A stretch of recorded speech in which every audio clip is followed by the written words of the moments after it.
장동혁 대표가 어제 최고위원회의에서 중도에 있는 분들이 매력을 느낄 수 있는 보수 정당을 만들겠다. 또 사무총장과 정책위 의장의 이른바 합리적 인사를 중용하는 탕평 인사에 나선 것으로 지금 해석이 되고 있는데 전당대회 선거 때와 좀 입장이 달라진 건가요? 어떻게 해석하고 계세요?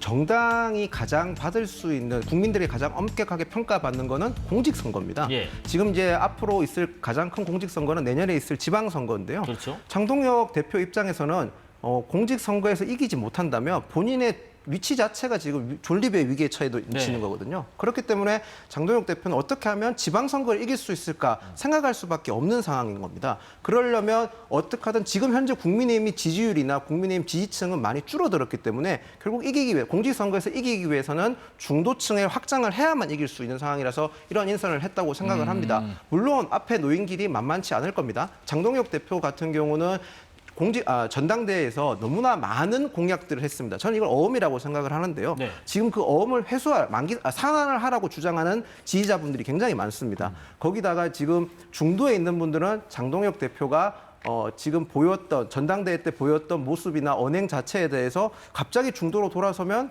어떤 게 진짜지라는 의혹을 가질 수밖에 없거든요. 그런 상황이기 때문에 장동혁 대표가 앞으로 더 공직선거에 이기기 위해서는 조금 더 많은 노력이 필요하고 앞으로 있을 인선에서도 조금 더 중도에 소구력 있는 인사들을 해야 된다고 저는 생각을 합니다. 본인의 어떤 명운이 또 내년 6월 지방선거에 달려있기 때문에 거기에 초점을 둘 수밖에 없다라는 해석이신 것 같은데 근데 지금 국민의힘이 약간 먹구름이 들이운 게 하나가 있습니다. 오늘 내란 특검이 계엄 해제 방해 의혹을 받는 추경호 전 원내대표에 대한 자택 압수수색에 나섰습니다.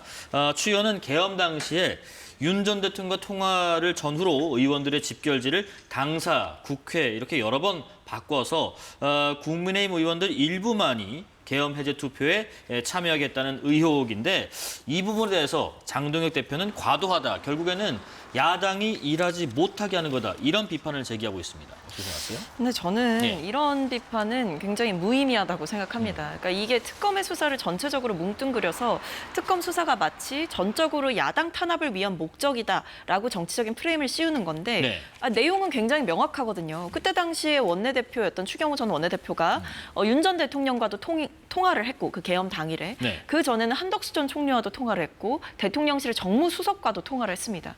이렇게 통화를 3차례 한 사실이 밝혀지기도 했고 실제로 당시 국민의힘 의원들의 그 메신저 방이 유출이 됐는데 그때 국민의힘 의원들조차도 이렇게 자꾸 집결지가 바뀌니까 지금 굉장히 혼란스럽고 어디로 가야 되냐라고 계속 묻고 지도부 차원의 책임 있는 답변을 요구하고 이런 과정들이 있었거든요. 그렇기 때문에 이 통화 내역이라던가 혹은 그날 당시에 국민의힘 의원들이 겪었던 혼란 그리고 결과적으로 그렇게 우왕좌왕하는 사이에 국민의힘 의원들의 굉장히 소수만이 계엄 해제 표결에 참석을 했고 그렇기 때문에 자칫하면 계엄군이 국회 본청을 깨고 들어오는 상황 속에서 표결이 조금만 늦어졌다라고 한다면 윤 전 대통령의 쿠데타가 성공할 수 있었던 상황이었던 겁니다. 그렇다고 한다면 추경호 전 원내대표에 대한 합리적인 의심이 드는 대목은 일부러 그렇게 장소를 여러 번 바꾸면서 혼란을 유도하고 이 계엄 해제 표결을 지체시킨 것 아니냐. 그것이 고의적으로 윤 전 대통령에게 협조했던 건 아니냐. 이 부분은 충분히 국민의힘에서조차도 계엄에 반대한다라고 한다는 그 당론이 진실이라면 이 부분에 대한 특검의 수사를 비판하거나 혹은 저항할 이유가 전혀 없는 거라고 생각합니다. 김윤영 부대변인께 한 가지만 보태서 좀 여쭤볼게요. 지금 어제 오후에 국회에 권성동 의원 체포 동의안도 접수가 됐는데 지금 특검은 윤영호 전 통일교 세계본부장 공소장에 권성동 의원이 통일교에게 1억 원을 받았다라고 적시를 했는데 그러면서 이제 관계가 계속 이어지면서 23년에는 김건희 여사가 권 의원의 당대표 선거 지원을 위해서 이 통일교 교인들의 입당을 지원했다라고 보고 있는 것 같아요. 지금 추 전 원내대표의 압수수색 그리고 권 의원에 대한 강제 수사. 이 당 차원에서 지금 대응 전략이 어떻게 되나요? 일단 권성동 의원 같은 경우는 체포 동의안에 대해서 자기는 필요 없다, 정당하게 수사에 임하겠다고 얘기했습니다. 그게 현실적으로 저희가 워낙 의석수가 적어서 실제적으로 체포 동의안이 넘어왔었을 때 민주당 단독으로도 처리가 가능하기 때문에 그런 것도 있고요. 거기다 권성동 의원은 본인이 불체포 특권을 사약했기 때문에 당당히 수사에 임하겠다고 했습니다. 물론 지금 드러난 증거나 증언이 많아서 권성동 의원이 당당하게 수사에 임하는 것 외에는 방법이 없어 보이는 것도 맞지만 하지만 지금 권성동 의원 같은 경우 지난 수사 때 대질 신문도 요구했었거든요. 그만큼 본인이 당당하다고 하신 만큼 지금 돌파 방법은 수사에 임하고 법원에 나가서 충분히 소명해서 체포영장에 대해서 성실히 소명하는 게 유일한 방법이라고 생각을 합니다. 네. 지금 아까 박승민 최고께서도 말씀하신 대로 특검 수사 저는 국민의힘이 지금 어쨌든 내란에 관련된 분들이 있기 때문에 조사에 임해야 된다고 생각을 합니다. 그 부분에 있어서만큼은 맞지만 방법론전에 있어서 국회를 압수수색을 저렇게 지나치게 많이 하는 거에 대해서는 조금 생각이 다릅니다. 네. 과거에 우원식 의장 같은 경우는 민주당 신영대 의원이 압수수색됐을 때 임의 제출하는 방식이 좋다고 얘기를 했었거든요. 국회에 대한 압수수색이 지나치게 많은 것은 좀 문제가 있다고 저는 생각을 합니다. 방법에 있어서 충분히 임의 제출 방식에도 할 수도 있기 때문인 거고요. 그리고 더 나아가서 지금 민주당에 대한 태도도 또 하나 지적하고 싶은 게 네. 지금 민주당에서 3대 특검 TF를 만들어서 얘기를 하고 있습니다.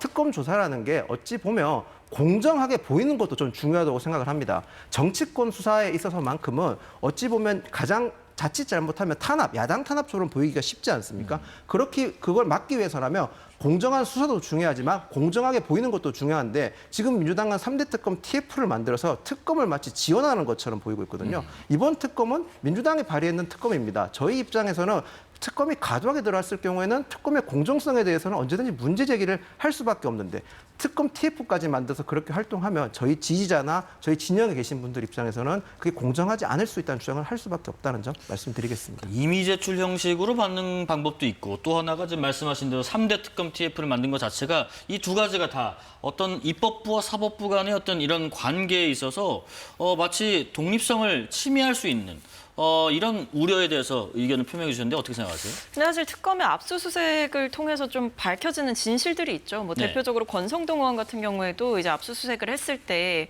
보좌진 명의의 차명폰이 발견이 됐었거든요. 그 차명폰에 보면 이 수차례 건진법사와 그리고 통일교 그 고위 관계자와 계속 통화를 했던 내역들이 남아 있다라고 합니다. 그렇기 때문에 그동안 뭐 본인은 돈을 받지 않았다라고 주장을 했고 결백하다라고 얘기를 했지만 그런 차명폰에서 드러나는 진실들이 있기 마련이고 이것이 과연 임의 제출 형식으로 했다라고 한다면 그 차명폰까지 제출을 했을까요? 저는 아니었다고 생각합니다. 추경호 전 원내대표도 사실 지금 굉장히 의심 가는 정황들이 많은 상황인데 이 상황에서 임의 제출 형식으로 본인이 그때 당시에 뭐 윤 전 대통령과 어떤 얘기를 했는지 어떤 통화를 했는지를 뭐 제출을 해달라라고 하면 그것을 사실 이실직고하는 사람이 누가 있겠습니까? 저는 그렇기 때문에 이런 부분들에 있어서 너무 과하게 국민의힘 차원에서 전체적으로 특검의 모든 수사가 야당 탄압이고 야당 말살이다라는 프레임을 씌우는 것은 오히려 국민의힘에게도 장기적으로 봤을 때 이거는 사실 좋지 않은 대응이다. 왜냐하면 스텝이 꼬이는 거거든요. 계엄에는 반대한다라고 하지만 또 한편으로는 계엄에 동의하지 않는다라는 주장을 하면서 계엄과 관련한 책임자들을 처벌하고 찾아내는 일에 있어서 특검이 필요한 것인데 이 특검에 반대를 한다라고 하는 것은 사실 그럼 진짜 계엄에 반대를 하는 게 맞냐? 아직까지도 사실은 윤 전 대통령을 옹호하고 싶은 것 아니냐라는 질문과 의아함이 들 수밖에 없는 대목이라고 생각합니다. 예, 끝으로 이 질문 좀 드려보겠습니다. 북한 김정은 위원장이 오늘 오후에 중국 베이징에 도착할 예정이라고 국정원이 전망했습니다. 또 중국 열병식에서 시진핑 주석과 푸틴 대통령 그리고 김정은이 나란히 설 것으로 또 예상을 했는데 지금 북중러 3국 정상이 탈냉전 이후에 처음으로 한자리에 등장하게 되는 겁니다. 이른바 반트럼프, 반서방 연대를 꾸리지 않을까 하는 예상도 있습니다. 김정은이 또 다자 외교 무대에 처음으로 나서는 거기도 하고요. 이런 구도가 우리에게 미칠 영향 한번 전망해 보겠습니다. 먼저 들어보겠습니다. 일단 지금 상황으로 봤을 때 네. 블록 외교, 즉 신냉전이 가속화된 건 분명해 보입니다.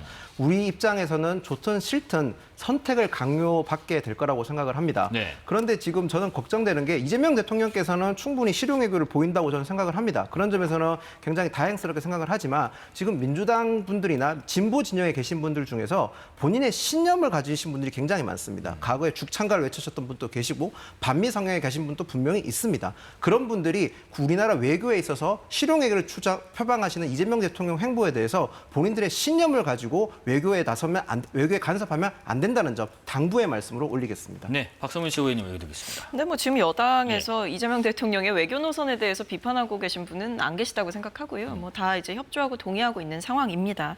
그리고 지금 이제 이 북한과 중국 그리고 러시아의 밀착은 굉장히 좀 예민한 시기에 눈여겨볼 만한 이벤트라고 볼 수 있을 거고요. 네. 북한이 지금 러시아와 우크라이나 전쟁이 끝나가는 이 끝무렵에 다시 중국과의 관계를 다지는 거, 그리고 중국 같은 경우에도 미국과의 패권 경쟁이 격화되는 흐름 속에서 북한을 끌어들여서 우군으로 만드는 것이 유리하다라는 판단을 하고 있는 것이고, 이번에 중요한 것은 일단 북한이 그동안 양자 외교를 고수하다가 다자 외교 무대에 첫 데뷔라는 거기 때문에 이 북한의 외교 범위가 중국과 러시아와의 밀착을 넘어서 이 동북아시아 밖으로 넓어질 수도 있다라는 관측도 나오기 때문에 예의주시해야 하는 것이고, 네. 그렇기 때문에 우리 앞에 남아있는 과제는 한미동맹을 굳건히 하면서도 이 중국과의 관계 그리고 대북 정책에 있어서 리스크 관리 이런 대목들이 우리에게 과제로 남아있다라고 생각합니다. 예.